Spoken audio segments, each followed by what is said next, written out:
Karena dalam Al-Quran, musibah, bencana, gempa dan sejenisnya tidak akan terjadi kecuali diundang.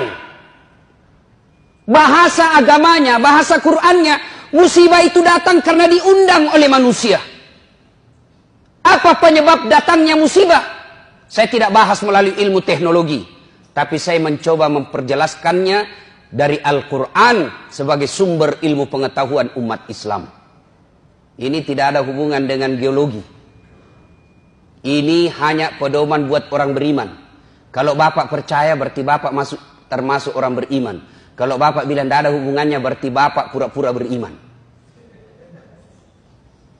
Apa landasannya? Silahkan buka Al-Quran, surah Al-Imran ayat 112. Setidaknya dalam Al-Quran itu didapati informasi ada 4 penyebab datangnya musibah yang menyebabkan sebab datang bencana alam ini. Undangan itu datang gara-gara apa? 1, kata Al-Quran, yakfuruna bi ayatillah. Mereka kufur terhadap ayat-ayat Allah. Mereka dustakan ayat-ayat Allah. Menurut orang Islam ada 2 ayat Allah. Ayat tertulis dan ayat tercipta. Ayat tertulis Al-Quranul Karim. Ayat tercipta lingkungan alam. Bagaimana sikap manusia khususnya bangsa Indonesia terhadap ayat-ayat Allah?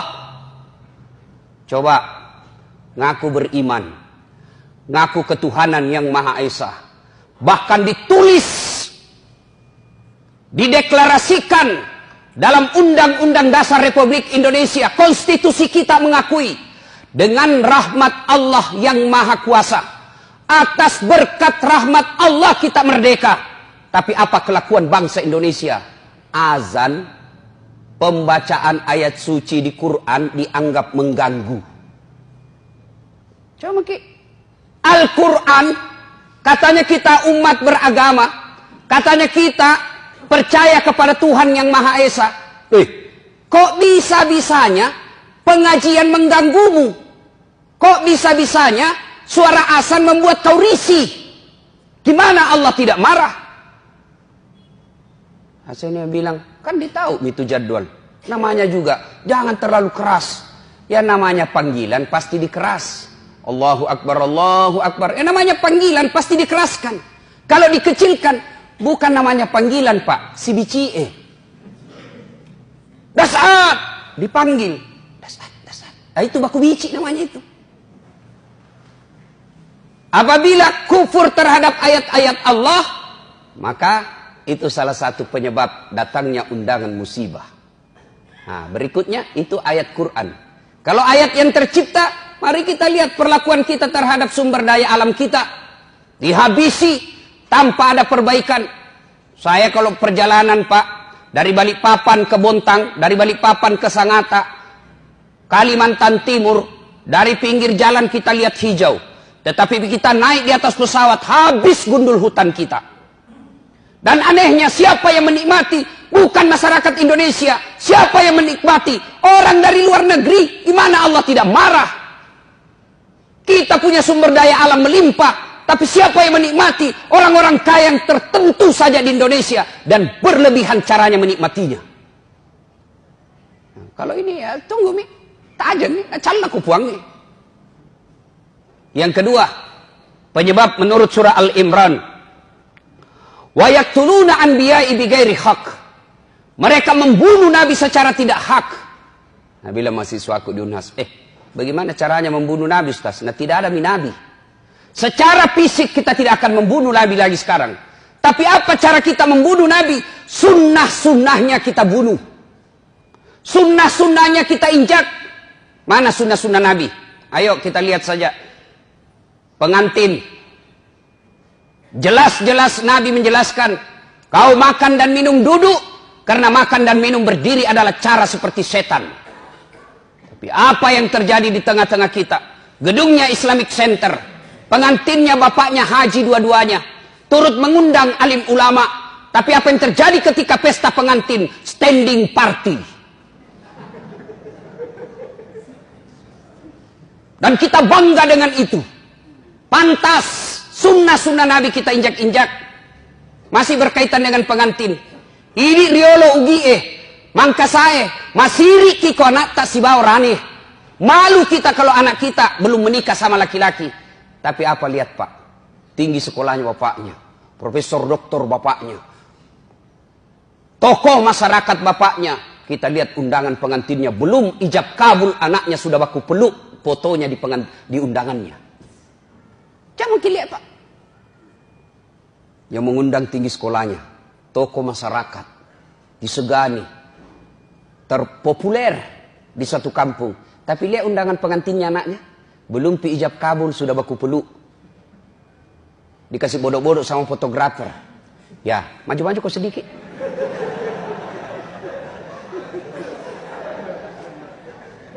Kita injak-injak sunnah Nabi. Nabi menginformasikan dalam hadisnya diriwayatkan oleh Bukhari, haram merubah nasab, haram mengerubah silsilah orang tua kita. Dek nawad dingi robah sena anak natawe. Tapi apa yang terjadi? Kita sok barat-barat. Sudah menikah, istri tak langsung siapa namanya di belakangnya istri tak suaminya. Siapa ngajar ke itu? Nabi sudah jelas tidak boleh kau robah namanya bapaknya istrimu di belakang. Contoh konkret. Nama istri Naurah Siddiqiyah. Nasrun nama bapaknya. Begitu setelah menikah suaminya Das'at Latif berubah namanya Naurah Siddiqiyah Das'at Latif. Padahal tidak boleh. Kenapa? Naurah Siddiqiyah bukan anak saya tapi istri saya. Coba matan retu sikolana. Tinggi jabatannya, tapi begitu sudah menikah, namanya istrinya naganti. Apa pernah kita dengar Rasulullah mengganti nama istrinya Khadijah Muhammad? Tidak, Khadijah tetap disebut Khadijah binti Khuwailid, Aisyah binti Abu Bakar Siddiq. Sunnah-sunnah Nabi kita injak-injak. Kalau ada yang tidak melaksanakan sunnah, atau ada orang yang melaksanakan sunnah, kita anggap kampungan. Kita lihat saudara kita yang agak naik-naik celananya sedikit, dibilang apa? Banjiri kapang. Ada saudara kita memelihara jenggotnya karena cintanya kepada sunnah, apa dia bilang? Dede lewat-lewat na soalim. Apabila sunnah-sunnah Nabi kita injak-injak, tunggu azab Allah akan datang. Wa yaqtuluna anbiya'i bighairi haq. Yang ketiga, yang akan menyebabkan turunnya bencana alam. Wa kanu yaqtadun. Mereka telah melampaui batas. Tak lewat-lewat nih Pak. Lihat lagi Pak. Agama Islam mengajarkan amar ma'ruf nahi mungkar. Dan siapa yang punya tugas? Ulama, para muballigh. Tapi bagaimana kelakuan kita terhadap ulama? Bagaimana kelakuan kita kepada mereka yang melaksanakan amar ma'ruf? Mereka yang tulis la ilaha illallah dianggap teroris. Mereka yang menulis la ilaha illallah dianggap anti NKRI. Masa kalimat tiada Tuhan selain Allah kita takut? Dan siapa yang lakukan itu? Orang Islam sendiri. Anda yang lakukan kriminalisasi itu bukan non-muslim, orang non-Islam, kita masih bisa tolerir. Kenapa? Tidak mengerti. Islam sendiri salatnya selalu mengucapkan la ilaha illallah, tapi takut dengan kalimat Allah, takut kalimat tauhid. Gimana caranya? Disebut tak lewat-lewat. Mana ada kasihan itu ulama pegang senjata? Mana ada itu ulama mengajarkan rongrong NKRI? Yang justru kita teror adalah yang mengajarkan amar ma'ruf nahi mungkar. Tapi para koruptor. Coba kita lihat kelakuan negara terhadap koruptor. Saudi Arabia, koruptornya pancung, potong tangannya, potong kepalanya. Di Indonesia apa yang terjadi? Koruptor, potong masa tahanan. Ini kan keterlaluan namanya. Tak lewat-lewat mako. Marah Allah. Dan yang keempat, penyebab turunnya musibah di muka bumi ini, kata Allah menurut Al-Imran ayat 112. Dzalika bima adzau. Mereka berbuat zalim secara terang-terangan. Mereka berbuat dosa secara terang-terangan. Sekarang dosa sudah tidak dianggap lagi sesuatu malu. Beberapa kali saya masuk warung kopi. Karena ajak teman saya ngajak. Oke lah, nanti dibilang ki sombong kalau diajak tidak datang. Saya datang, miris hati saya. Kok ada Bugis Makassar, budaya kita siri, budaya kita Matandre siri. Kok ada perempuan tidak malu-malunya merokok di depan umum. Yang membuat saya miris, merokok di depan umum karena dia pakai jilbab. Dan itu kita anggap biasa. Ini kan sudah terlewat-lewat. Kita orang Bugis Makassar, makunraye, ipaka lebih. Makunraye, Matandre onronna. Tapi kok bisa-bisanya pakai jilbab dengan rapi di depan laki-laki, orang banyak meliriknya, dia santai dan merasa tidak malu merokok di depan umum pakai jilbab.